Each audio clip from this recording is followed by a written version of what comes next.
بسم الله الرحمن الرحيم. بسم الله الرحمن الرحيم. إن الحمد لله نحمده ونستعينه ونستغفره ونعوذ بالله من شرور أنفسنا ومن سيئات أعمالنا. من يهده الله فلا مضل له ومن يضلل فلا هادي له. وأشهد أن لا إله إلا الله وحده لا شريك له وأشهد أن محمدًا عبده ورسوله صلی اللہ علیہ وعلی آلہ وصحبہ اجمعین. اما بعد. برادران اسلام، آج اس نشست میں آپ ساتھیوں کے سامنے غسل جنابت کا طریقہ بیان کرنے کی سعادت حاصل کر رہے ہیں.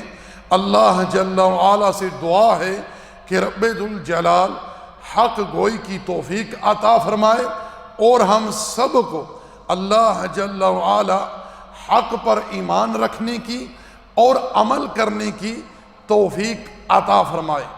اللہ جل وعلا نے قرآن مجید میں ارشاد فرمایا وَإِن كُنتُمْ جُنُبًا فَطَّهَّرُوا، اور جب تم حالت جنابت میں ہو تو طہارت حاصل کرو.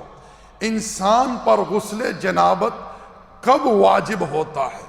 یاد رکھیں، اگر کسی انسان سے منی کا استخراج ہوا، مرد ہو یا عورت، حالت نیند میں ہو یا بیداری میں، بات میرے حالت نیند میں یعنی احتلام ہو گیا، یہ مرد کو بھی ہو سکتا ہے عورت کو بھی ہو سکتا ہے، اور اس نے بالکل منی کے اثرات محسوس کیے ہیں، دیکھے ہیں، پا لیے ہیں، تو اب اسے غسل جنابت کرنا ہوگا، مرد ہو یا عورت، اس میں کوئی تفریق نہیں ہے. البتہ ایک ہوتی ہے مزی یا ودی، ان کے اخراج پر شرمگاہ کو دھونا ہے اور نماز کی طرح وضو کر لینا، یہ کافی ہو جائے گا. جیسے کہ جناب علی رضی اللہ تعالی عنہ کو اس بات کی شکایت تھی، یعنی کثرت سے مزی خارج ہوتی تھی، تو انہوں نے نبی علیہ السلام سے یہ مسئلہ دریافت کروایا اپنے ایک دوست کے ذریعے. یہ حضرت علی کا ادب تھا نبی علیہ السلام کے ساتھ، کیونکہ نبی علیہ السلام کی صاحبزادی سیدہ فاطمہ جناب علی کے نکاح میں تھی. اللہ کے رسول کے ساتھ ادب کو سامنے رکھتے ہوئے انہوں نے خود جا کر یہ مسئلہ اللہ کے رسول سے دریافت نہیں کیا، بلکہ مقداد ابن اسود جو ان کے ساتھی تھے، دوست سے، ان سے کہہ کر اس مسئلے کو دریافت کیا. تو یہاں ہمارے سامنے یہ بات بھی کھل کر آئی ہے کہ اگر انسان کے گھر میں کسی کی بہن ہو، بیٹی ہو یا اور کوئی رشتہ دار ہو تو اسے اجتناب کرنا چاہیے اس قسم کی گفتگو عورت کے گھر والوں کے سامنے کرتے ہوئے. تو نبی علیہ السلام نے ارشاد فرمایا کہ اس کے لیے کافی ہے کہ وہ اپنی شرمگاہ کو دھو لے اور نماز کی طرح وضو کر لے. یعنی مزی کے خروج پر جو ہے غسل جنابت نہیں ہے، بلکہ منی کے خروج پر ہے، منی کے خروج پر. تو میں عرض کر رہا تھا، اگر منی خارج ہوئی ہے، احتلام کی شکل میں ہو، مرد ہو عورت ہو، کسی کو احتلام ہوا ہے تو غسل جنابت جو ہے یہ واجب ہو جائے گا. اسی طرح اگر کسی نے بیوی سے ہم بستری کی ہے اور مکمل کوشش کی ہے، اب منی کا انزال ہو یا نہ ہو، دونوں پر غسل جنابت جو ہے یہ واجب ہو جائے گا، کیونکہ نبی علیہ السلام نے اس بات کا حکم دیا ہے. اسی طرح اگر کوئی عورت ایام حید مکمل کرتی ہے، اس پر بھی غسل واجب ہے. جیسا کہ اللہ جل وعلا نے ارشاد فرمایا وَلَا تَقْرَبُوهُنَّ حَتَّى يَطْهُرْنَ، تم عورتوں کے قریب نہ جاؤ جب تک کہ یہ طہارت حاصل نہ کر لیں.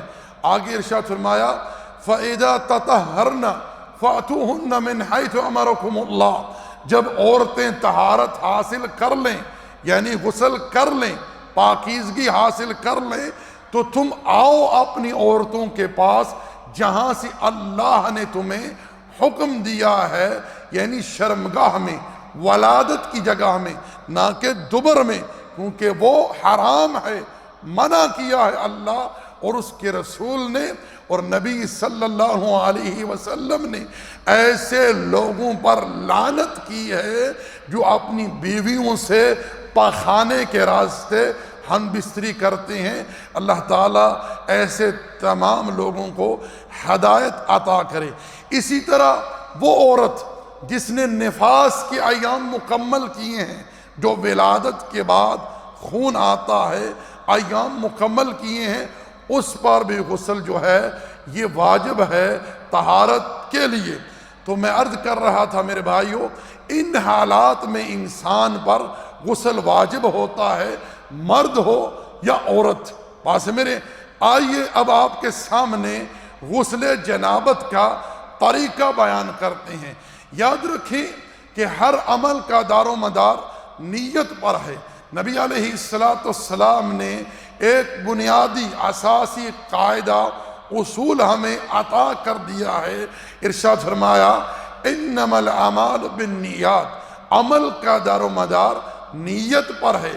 انسان دل میں اس بات کی نیت کرے گا کہ وہ مذکورہ حالت سے پاکیزگی حاصل کرنے کے لیے غسل کرنے جا رہا ہے، بات میرے، اور نیت کی جگہ انسان کا دل ہے، نیت کی جگہ انسان کا دل ہے، نہ کہ زبان سے نیت کی جائے، نہ کہ نیت کے الفاظ زبان سے ادا کیے جائیں، کیونکہ ایسا کچھ بھی اللہ کے رسول علیہ السلام کی سنت سے ثابت نہیں ہے۔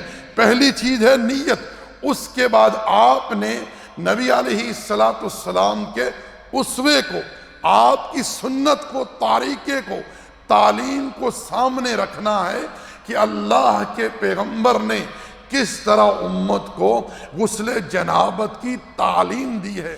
جیسا کہ صحیحین میں سیدہ عائشہ اور سیدہ میمونہ رضی اللہ تعالی عنہن سے نبی علیہ السلام سے جو غسل جنابت کا طریقہ وارد ہوا ہے وہ موجود ہے۔ نبی علیہ السلام جب غسل جنابت کے لیے تشریف لے جاتے تو آپ علیہ السلام سب سے پہلے اپنے دونوں ہاتھ دھوتے، پھر آپ علیہ السلام اپنے سیدھے ہاتھ سے پانی لے کر الٹے ہاتھ پر ڈال کر، آج کل آپ کپ استعمال کر سکتے ہیں، تو آپ علیہ السلام اپنے الٹے ہاتھ سے، بائیں ہاتھ سے اپنی شرمگاہ کو دھوتے صلی اللہ علیہ وسلم۔ اس کے بعد آپ علیہ السلام اپنے دونوں ہاتھوں کو زمین پر رگڑتے۔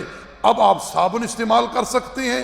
آپ علیہ السلام ہاتھ دھونے کے بعد کلی کرتے، اپنے منہ میں پانی ڈالتے، پھر ناک میں پانی ڈالتے، پھر اپنا چہرہ دھوتے صلی اللہ علیہ وسلم، پھر اپنے ہاتھوں کو کوہنیوں تک دھوتے صلی اللہ علیہ وسلم، اور پھر آپ صلی اللہ علیہ وسلم اپنے ہاتھوں سے پانی لے کر اپنے سر پر ڈالتے اور انگلیوں کے ساتھ بالوں کا خلال کرتے، بالوں کی جڑوں تک پانی کو پہنچاتے۔ پھر نبی صلی اللہ علیہ وسلم اپنے دائیں طرف پانی ڈالتے، بائیں طرف پانی ڈالتے، پورے جسم پر پانی بہاتے صلی اللہ علیہ وسلم، اور جسم کے ایک ایک حصے کو پانی سے تر کرتے۔ پھر آپ علیہ السلام اگر آپ شروع میں اپنے پاؤں نہ دھوتے تو علیحدہ ہو کر جہاں آپ نے غسل فرمایا ہوتا وہاں سے تھوڑا ہٹ کر جو ہے اپنے دونوں پاؤں دھو لیتے صلی اللہ علیہ وسلم۔ تو میرے بھائیو، میرے دوستو، یہ طریقہ غسل جنابت کا نبی صلی اللہ علیہ وسلم سے ثابت ہے احادیث کے اندر۔ یاد رکھیں احادیث کے اندر مرد اور عورت کے غسل میں کوئی فرق جو ہے وہ ثابت نہیں ہے، البتہ حالت جنابت میں عورت کو اس بات کی رخصت دی گئی ہے کہ اگر وہ غسل کرتے ہوئے اپنے بال نہیں کھولتی تو کوئی حرج نہیں ہے، فقط سر پر پانی بہا لے اور پانی کو بالوں کی جڑوں تک پہنچا دے۔ البتہ اگر وہ حید یا نفاس سے پاکیزگی حاصل کر رہی ہے، اس غسل میں اسے بالوں کی چٹیاں جو ہے وہ کھولنی ہوں گی، جیسا کہ نبی علیہ السلام کی تعلیمات سے یہ بات ثابت ہے۔ اور میں دوستو یہاں ایک بات کی وضاحت کرتا چلوں کہ اگر کسی انسان نے غسل جنابت کے بعد اپنی شرمگاہ کو چھو لیا ہے بغیر کپڑے کی آڑ کے تو اسے دوبارہ وضو کرنا ہوگا نماز کے لیے۔ اگر اس نے شرمگاہ کو ہاتھ نہیں لگایا، نہ ہی آگے نہ ہی پیچھے، تو وہ جو وضو اس نے پہلے کر لیا ہے وہ اس کے لیے کفایت کر جائے گا نماز کی ادائیگی کے لیے۔ اسی طرح میرے بھائیوں یاد رکھیں، کچھ غسل ایسے ہیں جو انسان کے لیے مستحب ہیں، افضل ہیں، مثلا جمعے کے دن جمعے کے لیے غسل کرنا، عید کے لیے غسل کرنا۔ اسی طرح کسی نے میت کو غسل دیا ہے تو اسے غسل کرنا یہ مستحب ہے اس کے لیے۔ اگر کسی نے کسی مشرک کو دفن کیا ہے تو اس کے لیے بھی غسل کرنا مستحب ہے، جیسا کہ سنن نسائی اور سنن ابی داؤد وغیرہ میں ہے کہ جب ابو طالب کی وفات ہوئی تو جناب علی رضی اللہ تعالی عنہ نے نبی صلی اللہ علیہ وسلم سے دریافت کیا تو آپ نے ارشاد فرمایا کہ گڑھا کھود کر اس کی لاش اس میں ڈال کر اس پر پتھر جو ہیں وہ ڈال دیے جائیں۔ تو جناب علی رضی اللہ تعالی عنہ نے کہا کہ اللہ کے رسول وہ تو حالت شرک میں مرا ہے۔ تو نبی علیہ السلام نے جناب علی سے ارشاد فرمایا کہ تم اسے دفنانے کے بعد جو ہے وہ غسل کر لینا، تم اسے دفنانے کے بعد غسل کر لینا۔ اسی طرح اگر کوئی شخص اسلام لاتا ہے تو اس کے لیے بھی غسل کرنا مستحب ہے، جیسے کہ اللہ کے رسول علیہ السلام بعض اوقات لوگوں کو اس بات کا حکم دیا کرتے تھے۔